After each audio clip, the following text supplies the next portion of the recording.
மேற்கு நாடு வேட்டையாட கல்லெடுத்த காலையில் கல் குடைந்து சிலை வடித்த கலையின் தேசம் இந்தியா.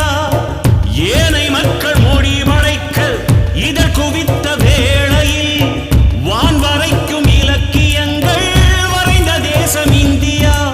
காந்தி தேசம் இந்தியா, கற்பின் தேசம் இந்தியா, அக்னி தேசம் இந்தியா, அகிம்சை தேசம் இந்தியா.